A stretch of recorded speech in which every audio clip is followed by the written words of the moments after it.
What's up, YouTube? This is Too Raw for TV. Um, let me I want to emphasize something before I go forward with this particular video. Um, the main reason why this bothers me so much with the Lakers and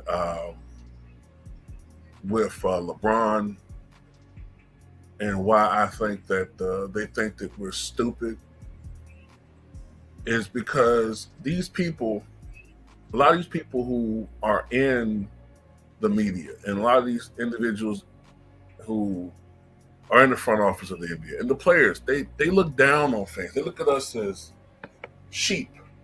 They look at us as gullible, gauche, uh, straw in teeth, backwards hillbilly type. They don't have any. They're elitists, okay, and they think they can just put out this propaganda, and there's not supposed to be any pushback at all. None. There's supposed to be no pushback whatsoever. And in reality, I'm tired of it. Me personally, I'm tired of it. I'm tired of them perpetrating this fraud every year. The fact that they are so adamant now in the switch and bait. You get Luca over here, and already people in the media are kind of almost taking Luca out of the equation. They do this every time, and they make it about LeBron. So that, to me, I don't know whether he didn't know it or not, but I don't like giving the benefit of the doubt no more. I don't even care if he didn't know or not, because he doesn't really deserve my or most people's benefit of doubt on that issue because of the way he moves. And I already heard what AD said, and that's just enough for me to believe that he didn't know. He didn't know about it. Man, he's a scumbag. Any person who cheats the game the way that I suspect he's cheating the game, you're a scumbag of the highest order. You don't deserve my benefit of the doubt. Now, I don't think he's the only one complicit in this, allegedly, because you got to look at the rest of the league. And you see all these guys playing at a very high level, having been in the league 16, 17 years. And, it's not normal. Look, I was told by some of the same media members when they were young pups, wet behind the ears, 20 years ago. I was told by them that the guy on the left here, Barry Bonds, what he's doing is not normal. All athletes start going downhill. Some quicker than others, maybe because of their lifestyle, maybe because of genetics, whatever the case may be, injuries. Maybe they peak at their late 20s, early 30s, but at the latest, their late 30s, and then they go down. It's unheard of to have an athlete playing at a historic level at age 39, 40. But Barry Bonds was doing that. Matter of fact, Bonds was, 37 when he hit 73 home runs? He was still an MVP caliber candidate when he was 40. And I was hearing people on TV saying this is biologically impossible. He has to be doing something. Look how much bigger he's gotten. Although when you look at Barry Bonds on a year-to-year basis, he's getting bigger every year anyway. You look at Barry Bonds from his rookie year to 1991, he was bigger.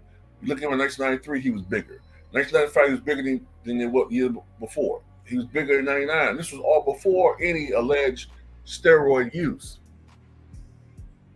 But even though they never popped him had him pop dirty, because of alleged links to Balco, and because of circumstantial evidence, he's been penalized. He's become a pariah from baseball. The only way he can get into the Hall of Fame is through the Veterans Committee, which only convenes every couple years. And I doubt in our lifetimes that Barry Bonds will be voted in. If so, it's gonna be when we old and gray. Matter of fact, I believe if Bonds ever gets in, he's not gonna be walking the earth. Hell, they didn't like Dick Allen because he was uppity. And they waited until Dick Allen was gone before they voted him into the Hall of Fame. But congrats to Dick Allen. So you tell me how a guy that's on the left, it's on the right, the guy on the right, he's older than Bonds was when he hit 73 home runs. This guy's averaging 30 points a game like his last 10 games. He just had a 33.17 rebound performance. This guy's outrunning young people. We already had the guy who's the head of Balco out him for what he's probably using, allegedly. But yet the media conveniently ignores this evidence. But I'm supposed to ignore this and put him in the GOAT category of Michael Jordan? I won't fucking do it. I don't care. I'm not doing it. I'm not ignoring what I see. What he's doing doesn't make sense. Another thing, he's not the only one. We remember Derrick Rose's comments from years ago when he said that at the time, at least 70% of the NBA are using PEDs before he was quickly rebuked by then Commissioner David Stern. If anything, this silent epidemic of cheating has gotten worse, allegedly. I can't prove what I'm saying. I'm just putting this out there. Someone explained to me how a guy like Kevin Durant, after his Achilles rupture, is actually averaging more points per game on greater efficiency than he did before the Achilles rupture. Either one or two things are going on. Either he's a cheat or the game is so easy, so offensively easy. The game itself has become so slanted for the players who can score that it's making these guys look great. One of the two things is either or, but I lean toward both, to be honest with you. Because there's just too many guys who are playing at a high level when they should be sliding. They should be slipping and sliding like any other normal athlete that I watched growing up. Now I want to hear about better nutrition, all that. No. Then these guys shouldn't be complaining about getting tired. These guys shouldn't be able to play every game then.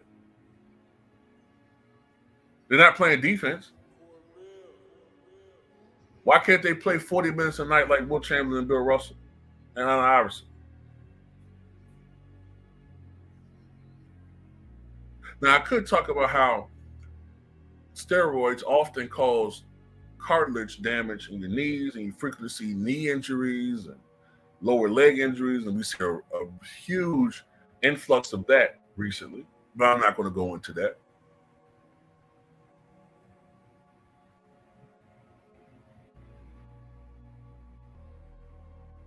Something ain't stirring the Kool-Aid, man. That's all I'm saying. But all will be revealed in time, I believe. All will be revealed. He never, ever replied to Cael Sonnen's accusations. Accusations that he actually incriminated himself. People usually don't do that. They don't usually incriminate themselves unless they're telling the truth. And this guy responds to anything else, but had nothing to say.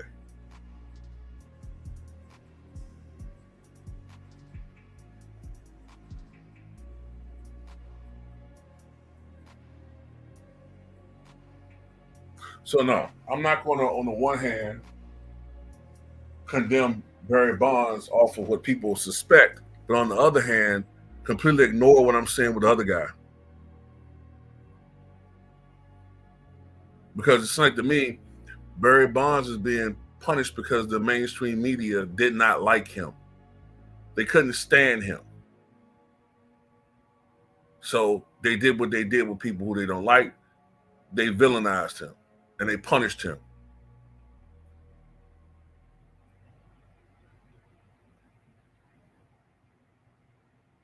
But the guy on the right, they either like him or he has so many plants in the media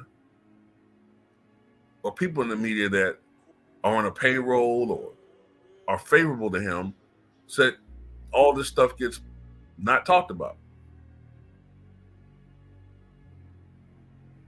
But it's just certain things to me don't make sense. Like, right before all of this, he was playing terrible. Disappears for 10 days, comes back and been playing at a high level since. Years ago, when he was in Miami, was playing pretty bad, disappears for 2 weeks, looks 25 pounds heavier, and balling, jumping out the gym. One time he did something that was biologically impossible when he was with Miami. I think it was Miami. It might have been Cleveland. He came into the game weighing 271 pounds, played a 48-minute game where usually you burn around 4,000 calories.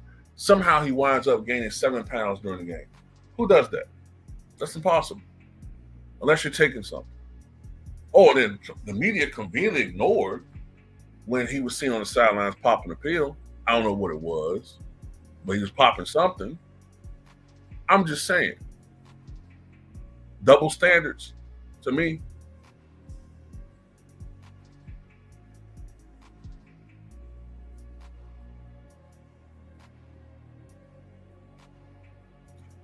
But anyway, that's all I got to say about it, man. Barry Bonds to me is the greatest baseball player of all time. Since that stuff don't matter anymore, he's the GOAT. Since it don't matter, keep the same energy. Since it don't matter what they're doing the right, it don't matter with the guy on the left.